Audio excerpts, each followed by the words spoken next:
Olá, turma da segunda fase de Educação de Jovens e Adultos. É com imensa honra que iniciamos nossa caminhada pelas aulas de língua portuguesa do projeto Aprender Além da Escola, do Centro de Mídias e Tecnologias Educacionais da CEMED Manaus. Eu sou a professora Pamela Araújo. Desenvolverei com vocês estudos e atividades acerca dos gêneros textuais do campo da vida cotidiana. Então, vamos lá para a nossa hora de aprender?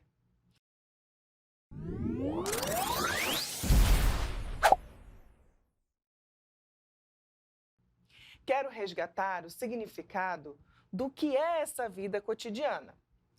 Vida cotidiana diz respeito ao nosso dia a dia, aquilo que ocorre corriqueiramente, nossa rotina de trabalho, de estudos, de tarefas domésticas, refeições em família, conversas com amigos, compras e até aqueles momentos de descontração, porque ninguém é de ferro, não é? Em meio às nossas atividades cotidianas, estamos rodeados de textos, sejam eles orais ou escritos. Texto é toda mensagem emitida para informar algo. Um texto é um conjunto organizado de palavras que formam frases, que formam parágrafos, que formam o próprio texto. Essa estrutura organizada deve apresentar um sentido completo e ter um objetivo comunicativo. Em meio aos avanços tecnológicos, o conceito de texto ganhou novos significados, abrangendo não só textos escritos e verbais, como também textos orais e visuais. O mais importante é que haja uma intenção comunicativa definida e que apresente um sentido completo. Interessante, não? Você sabia que o que você fala pode ser um texto? Ou que um simples desenho pode ser um texto? Aquela conversa de WhatsApp é um texto. Você sabia? Uma música pode ser considerada um texto, pois a letra de uma música, até mesmo sua melodia, nos transmite uma mensagem. Assim como todo texto, é preciso ter atenção à intencionalidade da comunicação, para que seja de fato compreendido. Na vida cotidiana, os gêneros textuais são marcados por variedades linguísticas, por estruturas diversificadas e temas variados. Para começar a ilustrar nosso estudo, acompanhe comigo um trecho da música Amazonês, do cantor e compositor Nicolas Júnior. Nicolas é um grande artista da nossa música popular amazonense. Destaca-se sempre por seu estilo de fazer canções irreverentes usando o nosso linguajar regional, bem como fazer alusão aos costumes e hábitos tipicamente amazonenses. Então vamos aos trechos? Não sou leso, nem tico bodó, mas boto no toco. Se tu me triscar, marrapá. Sou moleque doido, não venha frescar. Pegue logo o beco e sai vazando. Senão, numa tapa, tu vai emborcar. Mamãe me ralhava e eu nas carreiras empado, era galho de cuia, lambada e o escambau. Saía vazado pro bodozal. Menino, vai se aciar! Eu era chibata, parente de rocha. Nossa! Essa letra é recheada de termos da linguagem regional. Só entende perfeitamente o trecho dessa música quem é amazonense legítimo, de rocha. Imagina um sulista ouvindo essa letra com tantas expressões regionais? Entenderia bem pouco, não é? Mas certamente se divertiria muito com a nossa alegria nortista. Vamos traduzir algumas expressões regionais para os nossos amigos de outros estados? Vamos lá.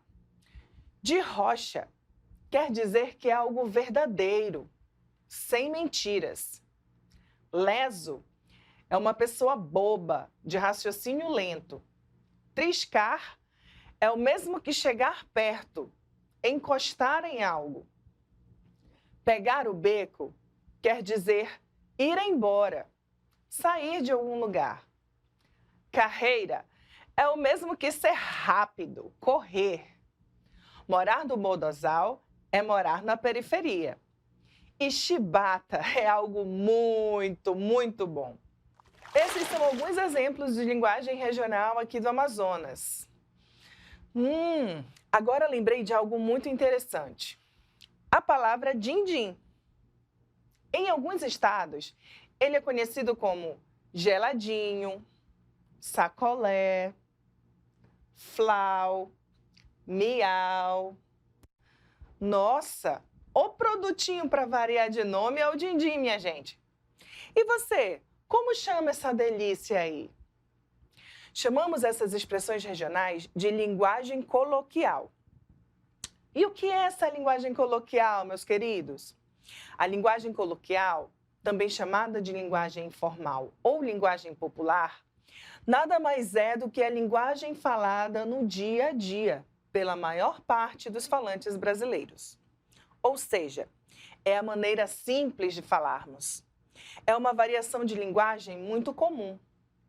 A linguagem coloquial é muito presente nos textos do campo da vida cotidiana que você produz, que faz parte da rotina e estão presentes no nosso dia a dia. Vejamos exemplos de textos do campo da vida cotidiana, então. Alguns exemplos: lista de supermercado, receitas, cardápio, cartazes, bilhetinhos ou recadinhos, convites, placas sinalizadoras, folhetos de propaganda, comerciais de TV ou internet, e-mails, SMS, WhatsApp e etc. Uma infinidade de situações. Na correria do nosso dia a dia, fazemos uma lista de supermercado. Ela serve para não esquecermos nenhum produto e não comprarmos além do necessário. Então, fazemos uma listinha de compras, certo? A lista é um tipo de texto que se estrutura de modo pautado, ou seja, um item embaixo do outro. O conteúdo pode ser somente palavras ou frases. Por exemplo, se você estiver fazendo uma lista de afazeres, deverá descrever as ações em frases. Outro exemplo de texto da vida cotidiana é a receita, seja culinária, de chá ou até mesmo aquela receitinha para um remedinho caseiro. A receita é um texto instrucional, ou seja, tem a função de instruir, ensinar, explicar como fazer algo. Geralmente as receitas têm estrutura parecida, um título e duas partes, sendo a primeira em pauta, indicando os ingredientes, e a segunda parte é a descrição do modo de fazer ou de preparo, onde armazenar, etc. Nos textos instrucionais, as etapas descritas devem ser seguidas para que o resultado final seja o esperado.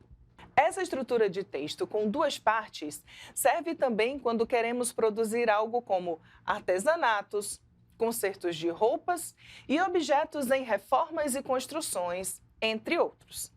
Listamos os materiais necessários, depois descrevemos como fazer, não é mesmo? Além das receitas culinárias, temos outros textos instrucionais, como bula de medicamentos, manual de instrução, manuais referentes a concurso público e outros. Também são exemplos de texto do campo da vida cotidiana os cardápios, cartazes, folhetos de propagandas, entre outros. Primeiramente, vamos observar textos presentes em cardápios de restaurantes. Como todo texto, precisamos atentar para o modo como as informações estão dispostas. Existem variados tipos de cardápios. Não existe uma estrutura fixa. Cada estabelecimento cria seu modelo de cardápio conforme achar melhor. Isso nos obriga a ter atenção em como essas informações estão dispostas para extrairmos a informação que precisamos. O básico é que encontremos os tipos de pratos servidos e quanto custa, certo? Vamos ver esse cardápio? Note que temos um título: carnes. Isso significa que nessa página todos os pratos são dessa proteína. Provavelmente, em outras páginas, haja descrição só para peixes ou só para aves, só para frutos do mar e outros. Cada prato tem um nome criado pelo restaurante. E quanto custa essas delícias? Veja que ao lado da descrição do prato aparecem os valores. Além disso, temos também 2 bonequinhos. Isso significa que serve a 2 pessoas. Não esqueça de que algumas informações são dadas com desenhos. Temos que ter atenção para interpretar. Deu fome, hein? Aff! Vamos mudar um pouquinho para essa fome ir embora? Agora vamos falar de cartazes, folhetos e propagandas de um modo em geral. Se tem um tipo de texto que estamos em constante contato, esse texto é a propaganda em cartazes e folhetos. Definimos assim, mas vale destacar que propagandas em cartazes e folhetinhos não são mais feitos unicamente de papel. Eles estão em formato digital. Quando estamos nas redes sociais ou assistindo a programações de TV, recebemos todo tipo de divulgação. A organização e estrutura são as mais variadas possíveis. Portanto, para entender esses textos, temos que localizar as informações que precisamos. Vamos analisar o cartaz em tela? Temos um cartaz composto por uma imagem e por uma frase escrita. Pois bem, vemos uma máscara, este artigo de uso pessoal indispensável nos dias atuais. Abaixo dela, uma frase que traz uma determinação: uso obrigatório de máscara. Note que no canto inferior tem algo escrito. Nos cartazes, sempre encontramos alguma referência do responsável pela ideia ou pela campanha. Nesse caso, é um sindicato dos proprietários do Centro de Formação de Condutores de Minas Gerais. Então, turma da segunda fase, esse cartaz é um cartaz indicativo e que expressa uma determinação. Deve ter sido confeccionado para uso das dependências das instituições e a imagem reforça qual tipo de máscara deve ser usada. Vamos então para outro tipo de cartaz? Observe-o em tela. O que vocês identificam? Temos uma imagem que é de um chapéu cangaceiro. Oh, coisa linda! Amo as coisas do Nordeste e o povo nordestino. Temos diversas frases escritas. Vamos começar pelo arco acima do chapéu do cangaceiro. Oficina e Companhia de Teatro Dori Búrigo. Abaixo da imagem, temos um escrito que se destaca: A Pena e a Lei. Esse é o título do espetáculo. Logo abaixo temos baseada na obra de Ariano Suassuna. Daí já sabemos que se trata de uma história. Na parte inferior, há uma data em destaque, 27 de novembro. Há também um horário, às 20 horas. No centro, há nomes de direção e elenco. Nessa lateral esquerda, numa faixa diagonal, temos uma observação. Entrada: balas e doces para crianças carentes. Ok, demos uma lida. Trata-se de um cartaz que anuncia uma peça de teatro. Uma perguntinha: quanto custa a entrada, hein? Vocês perceberam, turma? Isso mesmo! Se você respondeu que os custos da entrada são balas e doces para doação às crianças, você acertou. Vejam que as informações mais importantes estão todas expostas de modo claro, porém, numa disposição diferenciada, um tanto quanto artística. Por isso, é tão importante observarmos bem tudo que nos é mostrado, ainda mais quando se trata de eventos, comemorações que impliquem numa prévia organização de datas e horários. Em alguns casos, até mesmo o investimento financeiro. Vamos então para outros textos? Outros textos comuns de nosso cotidiano são as cartas, os bilhetinhos, os recadinhos que você deixa para o seu namorado, né, ao sair de casa. Como já sabemos, esses textos circulam muito, tanto em formato digital quanto em papel. Ainda é comum pegarmos um pedacinho de papel para escrevermos rapidinho aquela mensagem para algum amigo ou familiar. Já as cartas, elas, em sua estrutura original, no papel, ficaram cada vez mais raras. Hoje as cartas são enviadas por e-mail, aplicativos de mensagens instantâneas e outros meios digitais, principalmente cartas pessoais. Contudo, é preciso destacar que o que se modificou foi o meio pelo qual esses textos são encaminhados. Mas a estrutura básica deles precisa ser mantida para que eles cumpram a sua função de informar. Vamos começar pelas cartas pessoais? Para isso, observe o cartaz do filme Central do Brasil, exibido nos cinemas em 1998, indicado ao Oscar e premiado em diversos festivais de cinema. Esse filme tem como protagonista a personagem Dora, uma professora que escreve cartas para pessoas que não aprenderam a ler e escrever. A partir das cartas, conhecemos histórias de um povo sofrido, mas cheio de esperanças e sonhos. Emocionante, não? As cartas pessoais são exatamente isso, carregadas de afetos e expressões emotivas, bem diferentes daquelas cartas de cobrança que ora recebemos caso esqueçamos de pagar alguma continha. As cartas geralmente apresentam a seguinte estrutura. Note que a parte superior temos o local e a data. Indaiatuba, 11 de julho de 2011. Inicia com uma saudação. Cara Ana Júlia. Essa saudação precisa existir, mesmo quando escrevemos em meio digital, e-mails ou mensagens virtuais. Depois disso, temos o corpo do texto, que é onde vamos escrever o que desejamos comunicar. Depois do corpo, a remetente faz uma saudação e conclui. Até mais, um abraço. Quem assina a carta? Silmara, correto. Aí vem o bilhete. Como as cartas, os bilhetes fazem parte de nosso dia a dia. Até mais. E também ganharam um lugar nos meios digitais. Porém, não deixaram de ser escritos nos papéis e de cumprir sua finalidade nesse contexto. Vamos ler o seguinte bilhete em tela? Larinha, já coloquei comida para os cachorros. Deixei umas roupas na máquina. Depois estende, por favor. O almoço está pronto. Na hora, é só aquecer. Beijos, de tua mãe, Laís. 23/4. Este é um bilhetinho escrito de uma mãe para uma filha, ok?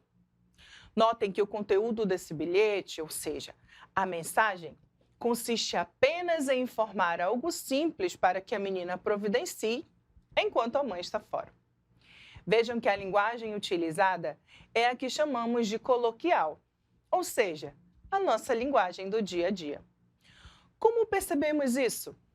Pelo uso de expressões como tá, que é a contração do verbo estar, a forma da escrita, mesmo que a mãe não tivesse assinado, teríamos condições de perceber que a mensagem era entre pessoas com intimidade. Vejam que o bilhete começa chamando o receptor da mensagem por um nome diminutivo, Larinha. Carinhoso, né? E como é o nome da emissora da mensagem? Ou seja, quem mandou o bilhete? Laís, a mãe de Larinha. E que dia que esse bilhete foi escrito, minha gente? Vocês conseguem lembrar? Dia 23 de abril. O ano não está escrito. Acho que a mãe de Lara estava com pressa. Vamos ler agora um bilhete um pouco mais formal? Ou seja, com uma linguagem mais elaborada. Vejamos. Senhor Domingos, fizemos o levantamento de todas as máquinas que estão com defeito. Já conseguimos substituir algumas. Amanhã traremos novos equipamentos para finalizar o trabalho. Agradecemos a confiança depositada em nosso trabalho. Equipe de Tecnologia, 29 de agosto de 2021. Bem, turma, neste segundo bilhete, temos uma linguagem um pouco mais formal, pois se trata de um bilhete de informe da equipe de trabalho para o chefe ou dono de uma empresa. Como eles não têm intimidade, a linguagem precisa ser cuidadosa, profissional. Obviamente que temos comunicações diferentes com as pessoas do nosso convívio pessoal. Notem que não há apelidos, nomes no diminutivo e etc. Percebam que se faz o uso do pronome de tratamento senhor, pois isso demonstra respeito, formalidade. Quem assina o bilhete não é uma pessoa ou um funcionário especificamente, mas uma equipe prestadora de serviço. Os exemplos dados ilustram as escritas tradicionais no papel. No entanto, nos nossos dias, essas mensagens ocorrem muito por meios eletrônicos, aplicativos de mensagens e outros. O que importa é que sejamos atentos às informações, às maneiras de ler e de escrever, de quem estamos recebendo a comunicação, enfim, a variedade de textos que nos cerca. Vamos ver outros textos, então? Vejamos outros textos muito comuns no nosso dia a dia. Note essas placas. Você saberia dizer o que elas significam? Eu tenho certeza que sim. Essa placa fixada na porta de um banheiro significa que ele é de uso exclusivo de mulheres. A outra placa expressa que algo é proibido aí. O que é, hein, turma? Usar o celular. Muito bem. Essa placa deveria ser fixada em todas as salas de aula. Vocês sabiam que o celular é proibido por lei nas salas de aula? Atualmente, outra proibição do uso dos celulares é em agências bancárias. Vamos ter cuidado. Vejamos outra placa de proibição. O que nós teríamos aí? Muito bem, proibido fumar. Então, turma, note que mesmo sem palavras escritas, essas placas emitem uma informação clara. Isso porque, como já vimos lá no início da nossa aula, os textos também são feitos com a linguagem não verbal. Basta uma imagem ou uma composição com imagens para compreendermos uma mensagem. E por falar em mensagem, vamos falar de uma coisinha que vocês, eu e o mundo inteiro usamos para compor nossas mensagens. Basta essa coisinha, uma ou duas, ou muitas, para expressar todo tipo de situação. O que será que é? Vocês conseguiriam me dizer? Isso mesmo, os emojis. Aplausos para essas representações gráficas fofas, usadas para transmitir uma ideia, emoção ou sentimento. Eles são muito populares em comunicações online, redes sociais, e-mails, aplicativos de mensagens instantâneas, entre outros. Observe o quadro com alguns deles. Quais você mais gosta de usar, hein? Vamos ver? Esse aqui do meu lado é um dos meus favoritos. Ele está rindo muito, se acabando de achar graça de algo. Eu amo rir. Logo, serve para expressar graça em alguma situação. E esse aqui? Você usa? É a piscadinha. Ela serve para confirmar algo ou mesmo para expressar certa dúvida. Então, deu para exercitar a leitura com os textos da nossa cotidianidade?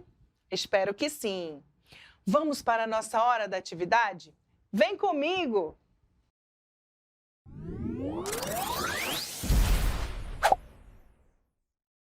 Preparados? Vamos lá para a nossa atividade 1? No cartaz em tela, percebemos que ele se compõe de frases e imagens. Na parte superior temos Previna-se contra o coronavírus. Abaixo, temos um desenho de mãos sendo lavadas, certo? Em seguida, temos uma frase: lave as mãos com água e sabão ou use álcool em gel. No fim, centralizado, temos o slogan da Prefeitura de Vitória, no Espírito Santo, como promotora da campanha. Daí, temos as alternativas que seguem. Sobre o cartaz, é possível afirmar que alternativa A é uma campanha de bons hábitos e higiene corporal. Alternativa B é uma campanha de combate ao coronavírus com o uso da vacina. Alternativa C é uma campanha de combate ao coronavírus, alertando para a importância da higiene das mãos. E por último, alternativa D é uma campanha de saúde para lavar as mãos após o uso do banheiro.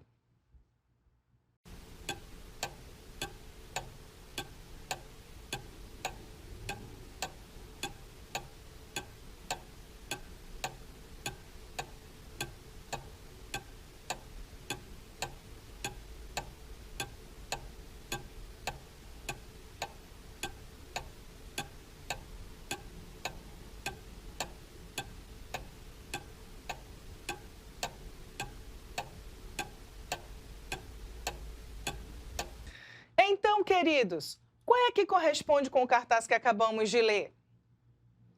Respondeu certo quem marcou a letra C. Parabéns! Essa é uma campanha de combate ao coronavírus, alertando para a importância da higiene das mãos. Não poderia ser a letra A, pois no topo do cartaz já existe uma indicação: previna-se contra o coronavírus. A letra B não poderia ser, pois o cartaz não menciona o uso de vacinas, apenas a higiene das mãos. Já a letra D não poderia ser, pois não se trata de uma campanha para lavar as mãos após o uso do banheiro. No topo do cartaz já se fala em coronavírus. Vamos para a nossa segunda questão? Observe o texto que segue. Sobre este texto, podemos dizer que se trata de alternativa A, um cartaz anunciando o aniversário de Sônia. Alternativa B, uma receita para fazer no aniversário da Sônia, que fará 52 anos. Alternativa C, um convite para comemorar 52 anos de casamento de Sônia. E alternativa D, um convite para o aniversário de 52 anos de Sônia.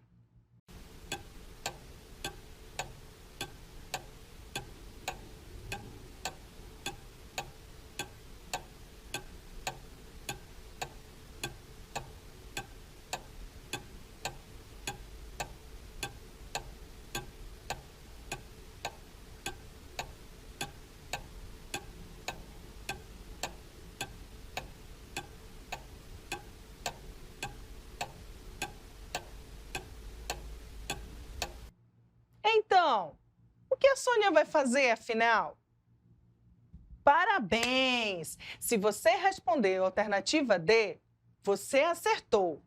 Um convite para o aniversário de 52 anos de Sônia é o que o texto retrata. Não pode ser a letra A, pois não se trata de um cartaz aberto a quem se interessar. É um convite que será endereçado a um grupo restrito de pessoas. Não pode ser a letra B, pois nesse caso não temos nenhuma receita com ingredientes e modo de preparo, certo?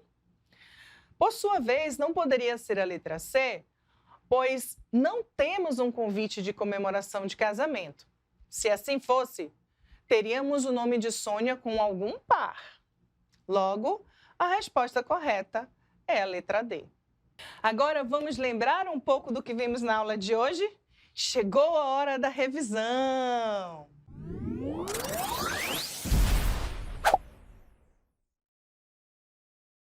Você aprendeu que a fala pode ser um texto. Um simples desenho, uma imagem, também podem ser um texto. Além disso, Consideramos textos as conversas de WhatsApp, as músicas, as listas de compras, de afazeres, receitas, cartazes, convites, bilhetes. Todos esses são textos da nossa cotidianidade. Como todo texto, você já sabe que é preciso ter atenção à intencionalidade da comunicação para que, de fato, haja compreensão naquilo que você quer comunicar. No campo da vida cotidiana, os gêneros textuais são marcados por variedades linguísticas, por estruturas diversificadas e temas variados. Agora, vamos finalizar nossa aula, na certeza que estamos melhor preparados para a leitura e compreensão de textos do nosso dia a dia. Agora, ninguém erra mais, certo? Gostou da aula de hoje? Eu espero que sim. Na próxima aula, veremos sobre construção do sistema alfabético e ortografia. Não perca, hein? Fique ligado nas nossas redes sociais. Curta, comente e compartilhe nosso conteúdo. Um grande abraço a vocês e até lá. Tchau, tchau!